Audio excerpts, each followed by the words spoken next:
My name is Lily, and I suppose I've always been the type of person who finds comfort in order. Not rigid, obsessive order, but the kind that comes from knowing where things are, how systems work, and that details matter. In my job as a cybersecurity analyst, it's essential. Spotting anomalies, understanding data flow, building digital defenses. It's what I do. I never thought I'd have to apply those skills to my own life, let alone to the man I was married to. Caleb and I had been married for 17 years. He was a sales director, charming and successful, always on the go. I balanced his outward-facing, sometimes chaotic world with my own quieter, more structured one. We had a comfortable life, a nice house in the suburbs, and our pride and joy, a small cabin property upstate that we bought a few years ago. It was our escape, a place we'd slowly renovated, filled with dreams of retiring there one day. I managed everything related to the cabin, the rental bookings, the maintenance schedule, and, of course, the finances. I had a dedicated bank account for it, tracked every expense and income stream in a specific software program I'd customized, and subscribed to online services that monitored local property values and tax records. It was just my system, my way of keeping tabs on something important. One Tuesday morning, Caleb was heading out for a crucial business trip to Seattle. He was more rushed than usual, a little short-tempered when I asked about his flight details. Packed a smaller bag than he normally would for a cross-country trip, didn't give me his usual extra hug before he left. Little things I barely noticed at the time, or maybe chose to ignore. Just work stress, I told myself. The next day, while I was deep in code review, my phone buzzed. It was an alert from one of the property tracking services I used for the cabin. An unusual alert. The property was listed. Not as a rental, but for sale. My heart did a funny little skip, then a lurch. For sale? That had to be a mistake. Maybe a glitch in the system, or some kind of spam. I clicked the link, dread pooling in my stomach. It wasn't a mistake. The listing was real. Active. On a prominent real estate site. My hands started to tremble as I scrolled through the details. It was listed significantly below market value. A cash offer preferred. Quick closing.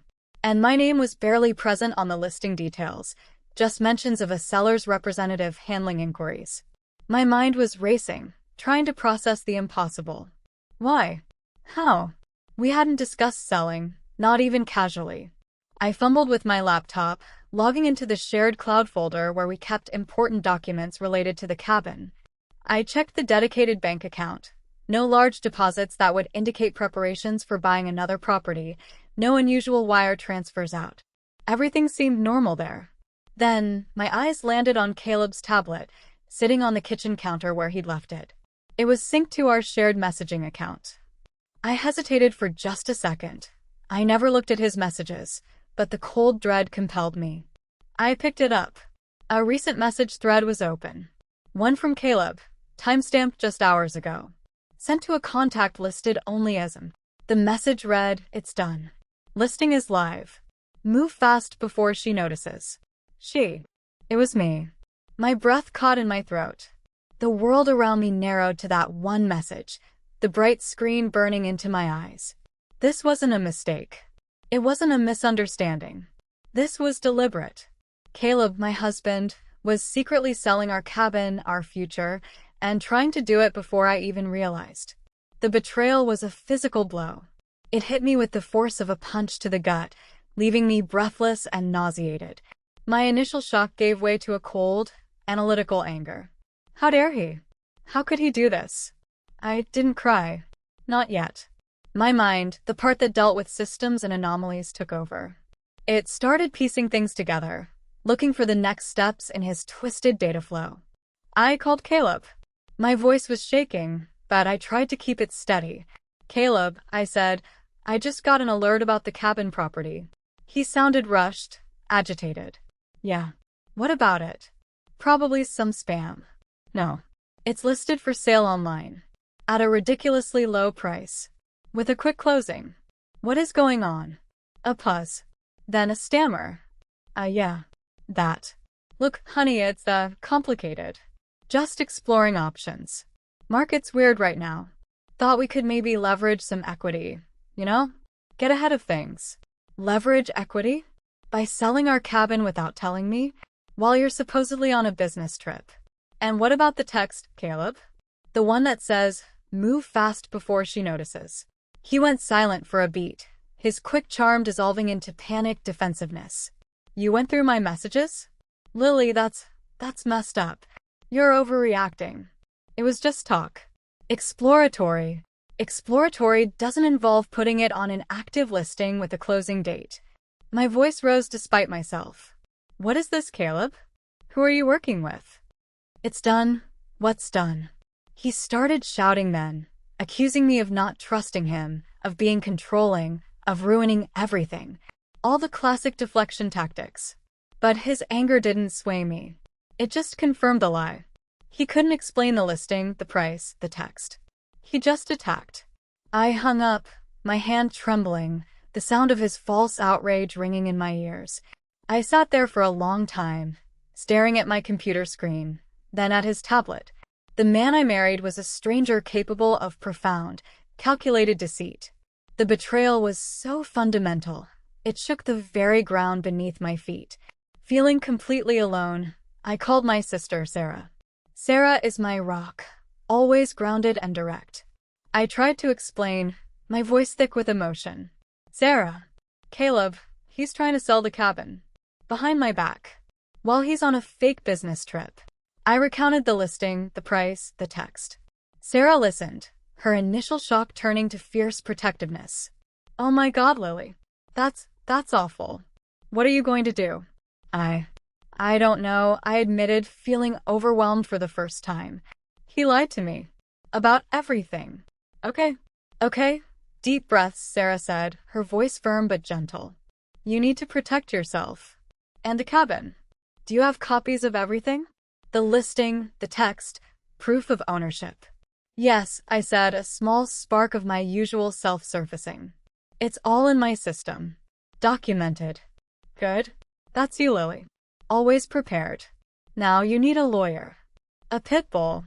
I know just the person. Sarah Chin. She handled a tricky property dispute for a friend of mine.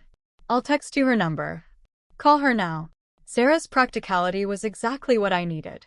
It gave me a focus beyond the pain. I spent the next hour methodically gathering everything. Exporting data from my property software, taking screenshots of the listing, copying the text message, pulling up our joint bank statements related to the cabin. My system, the one he hadn't known the true extent of, became my armor. It felt validating, in a grim way, to have the evidence laid bare, irrefutable. Meeting with Sarah Chen was a turning point. She was exactly as Sarah described, sharp, experienced, and no-nonsense. I laid out my story, presenting the thick binder of documents and digital files I'd brought. She listened intently, her expression grim. Ms. Bell, she said, looking through the evidence. Your diligence here is remarkable. This isn't just a potential breach of marital assets. This looks like attempted fraudulent conveyance, possibly part of a larger scheme. She explained the legal steps. We needed to file for divorce immediately, primarily to protect my financial interests and establish a legal framework. Crucially, we would file an emergency motion for a temporary restraining order to legally block the sale of the cabin and freeze any joint accounts potentially involved. Speed is critical here, Lily, Sarah Chen advised. We need to get this order in place before he or whoever he's working with can push this sale through. The process of filing for divorce felt surreal. Filling out the paperwork, checking boxes that redefined my relationship, was cold and clinical. It felt like signing away 17 years of my life, not because I wanted to, but because I had to protect myself from the person I shared that life with. It hurt more than I expected. We filed the motions. Within hours, the court order was served. Caleb was officially blocked from selling the property and couldn't access certain funds. His reaction was explosive.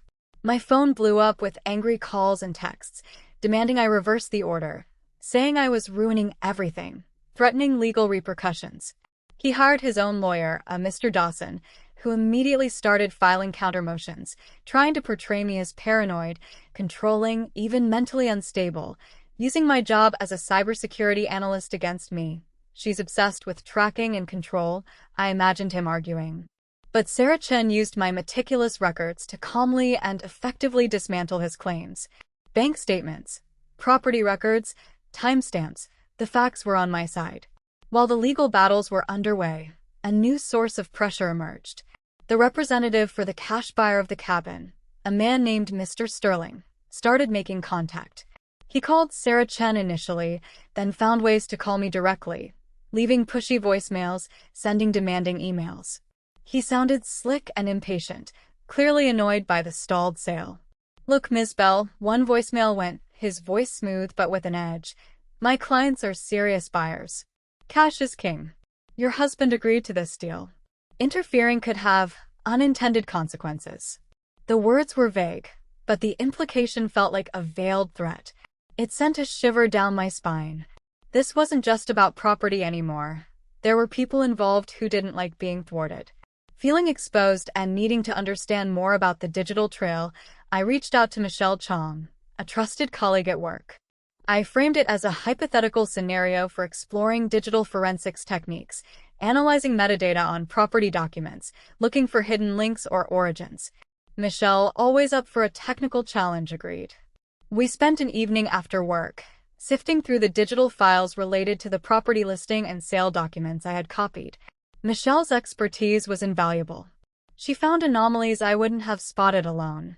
Strange file origins, metadata suggesting the documents were created or modified using unusual software or on servers located somewhere unexpected. Links to shell companies or limited liability corporations that seemed to have no legitimate online presence. It was like finding digital fingerprints of something illicit. "Lily," Michelle said, looking up from her screen, "this isn't standard real estate paperwork. There are traces here that look intentionally obscured." This confirmed my deepest fears. This wasn't just Caleb making a stupid, selfish mistake. He was involved in something sophisticated, something that required deliberate deception, and likely had other players.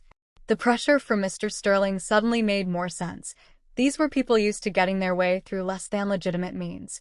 Adding to the stress, Caleb, blocked from accessing funds, started deliberately failing to pay essential joint bills, like the mortgage on our main house or utilities. It was a transparent attempt to financially squeeze me, hoping the hardship would force me to give in and release assets or drop the legal challenges. I had to use my personal savings to cover everything, adding immense practical and emotional strain. My case, specifically the detailed restraining order filing by Sarah Chen highlighting the suspicious nature of the property sale and my evidence, landed on the desk of Detective Hayes in the Financial Crimes Unit. He'd been tracking a pattern of similar undervalued property sales and corporate fund movements for a while. My complaint provided a critical piece of the puzzle. Detective Hayes contacted me for an interview.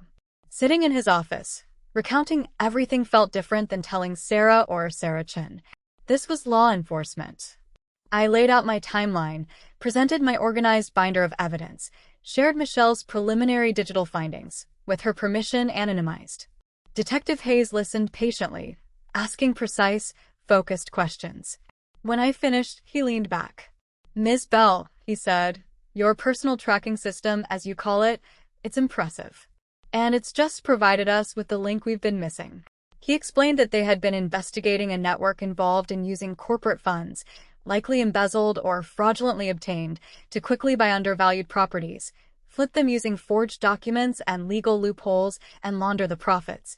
My description of the property sale, the low price, the speed, the involvement of a representative like Mr. Sterling, and the digital anomalies I'd found, all matched the pattern they were seeing. "We believe your husband, Caleb, is connected to this network," Detective Hayes stated. "Your case provides the clearest evidence trail linking him to one of these specific transactions. We've identified his likely accomplice as a Mr. Mark Jenkins, who appears to facilitate these deals." The scale of the crime was breathtaking. It wasn't just Caleb trying to steal from me. He was part of an organized scheme that had likely victimized other families, pressuring them into selling their homes below value, profiting from their distress. The personal betrayal felt immense, but the criminal implications were staggering. Fear mixed with a cold determination to see justice done, not just for me, but for the other victims I hadn't even known existed. I agreed to cooperate fully with Detective Hayes and the federal investigators who were now joining the case given the interstate and corporate nature of the fraud. I provided access to all relevant joint financial records, under legal guidance, handed over copies of my meticulously documented evidence, and explained my systems in detail. They were particularly interested in how I'd spotted the anomalies. Driven by a need to understand the full extent of Caleb's deception and potential involvement, I continued searching for clues he might have left behind. I went through his home office with a fine-tooth comb. In the bottom drawer of a rarely used filing cabinet, tucked beneath old business reports, I found it. A small, prepaid burner phone. Its call log had only a few numbers, frequently called. One was the number Mr. Sterling had used to contact me. Another was listed under initials that matched Mark Jenkins. I also found a small, spiral-bound notebook. It wasn't a business notebook. It contained cryptic notes, addresses, dates, names, initials or codes, hastily drawn maps, and calculations that looked like profit margins based on purchase and sale prices. The addresses matched properties Detective Hayes had mentioned as part of their investigation. This physical evidence, combined with the digital trails Michelle and I had found, provided concrete proof of Caleb's active participation and coordination with others in the scheme. It felt like finding a secret map to a criminal underworld he'd been inhabiting, hidden in plain sight. Meanwhile, the legal battles in divorce court intensified. Mr. Dawson, Caleb's lawyer, became more aggressive, filing motions to compel me to release funds for Caleb's living expenses and legal fees, arguing that I was unfairly freezing his access to marital assets. He even tried to argue that my personal financial tracking was evidence of controlling behavior, hoping to discredit me. Sarah Chen was ready. At the emergency hearing regarding funds, she presented my meticulously organized evidence, the details of the ongoing criminal investigation provided by Detective Hayes, and argued forcefully that any funds released were likely tied to the illegal scheme and should remain frozen. The judge reviewed the criminal reports and Lily's documented evidence, agreeing that there was clear evidence of potential fraud and that assets should remain locked down pending the outcome of the criminal case. It was a crucial victory. The federal investigation moved quickly. Based on the combined evidence, my initial findings, the digital and physical evidence I'd uncovered, the financial records subpoenaed by Hayes and the federal team, and potentially information gathered through surveillance or other leads, a grand jury was convened. I was called to testify before the grand jury. It felt like a scene from a movie. I sat in a formal room, answering questions from a prosecutor. I calmly explained my job, my personal systems for tracking our assets, how I received the alert about the cabin listing, finding the incriminating text, and my subsequent steps to gather information and contact law enforcement. I presented my binder, explaining each piece of evidence factually, without emotion. My focus was on the data, the timeline, the irrefutable facts my systems had documented. The prosecutor appreciated the technical precision and the clarity of my records. Based on the overwhelming evidence, the grand jury returned an indictment. Caleb, Mark Jenkins, and several other individuals were formally charged with multiple counts of federal wire fraud, conspiracy, mail fraud, and money laundering. It was a massive indictment, outlining a multi-million-dollar scheme that spanned several states. Caleb was arrested. I didn't see it happen, but Detective Hayes notified Sarah Chen, who then informed me. He was taken into federal custody and held without bail, deemed a flight risk due to the severity and scope of the charges. My immediate reaction wasn't triumph, but a profound, heavy sadness. This was it. The man I had loved, the man I married, was a federal defendant, facing years in prison for his crimes. It was a somber, definitive end to the life I had known. With indictments secured, pressure mounted on Caleb and the other defendants. The prosecution began offering plea deals. Unsurprisingly, Mark Jenkins, facing substantial charges, decided to cooperate. His testimony became a key piece of the prosecution's case. He laid out the inner workings of the scheme in detail, how they identified targets, often people like me, presumed less financially savvy or likely to miss details, how they used corporate funds for their criminal ventures, the process of creating fraudulent documents, flipping properties quickly, and laundering the money. He confirmed Caleb's specific role, including managing certain fraudulent transactions and identifying potential properties, like our cabin, for rapid, illicit resale. He confirmed that the plan was to sell our cabin using forged documents and exploit legal loopholes to pocket the difference between the quick sale price and the true market value, using those funds for another part of the scheme. Hearing through legal summaries provided by Sarah Chen or Detective Hayes, the cold, calculated details of Mark Jenkins' testimony and Caleb's active, willing participation was chilling. It confirmed that the betrayal wasn't just a moment of weakness or a desperate mistake. It was part of a long-running, organized criminal enterprise. The casual way they discussed ruining other families' lives or exploiting people's trust was sickening. Detective Hayes also provided me with updates on the other victims, families who had lost significant equity in their homes due to the scheme. Knowing my case had helped expose this and bring these criminals to justice for others added a layer of grim purpose to my ordeal. The trial began several months later. It was a federal case, complex and multi-defendant initially, though some took plea deals before it started. I was called to testify again. Walking into the courtroom, seeing Caleb sitting at the defense table, pale and drawn, was incredibly difficult. It was hard to reconcile the man I saw with the memories of the life we shared. I took the stand and told my story again, factually and calmly. I explained my job, my system, how I discovered the attempted fraud, the evidence I gathered, and my cooperation with law enforcement. Under cross-examination, Mr. Dawson tried his best to shake my testimony, suggesting I was overly suspicious, obsessed with tracking, or had somehow misunderstood Caleb's legitimate business dealings. But I simply stuck to the facts, referring to the documents, the timestamps, the irrefutable data. My system, I explained, is designed to identify anomalies. A property listed for sale without my knowledge at half its value, with questionable paperwork. That is a significant anomaly, not a misunderstanding. My professional background and the clarity of my evidence made it difficult for the defense to discredit me. After several weeks of testimony, presenting overwhelming financial records, digital evidence, and witness accounts, including Mark Jenkins, the jury delivered its verdict. Guilty. Guilty on multiple counts of wire fraud, conspiracy, and money laundering. Weeks later, at the sentencing hearing, victims spoke about the impact the scheme had on their lives. The prosecution detailed the financial damage and the human cost. Caleb received a lengthy prison sentence, reflecting his significant role in a widespread criminal enterprise. The divorce was finalized quietly shortly after his sentencing. With Caleb incarcerated and assets frozen for potential restitution, there were no contested issues. I signed the papers, severing the last legal tie to the man he turned out to be. Sarah Chen ensured my assets were protected. The attempted sale of the cabin was legally voided, and it remained solely in my name. I began rebuilding my life. I didn't want to stay in the house that held so many memories, good and bad. I sold it cleanly and at market value this time, using my system to manage every detail. The proceeds gave me the freedom to start fresh. I kept my job, finding purpose in using my skills to protect against the very types of crimes Caleb committed. I also started teaching part-time at a local university, a class on cybersecurity and financial fraud awareness. I shared my story, using it as a real-world case study, anonymized, of course.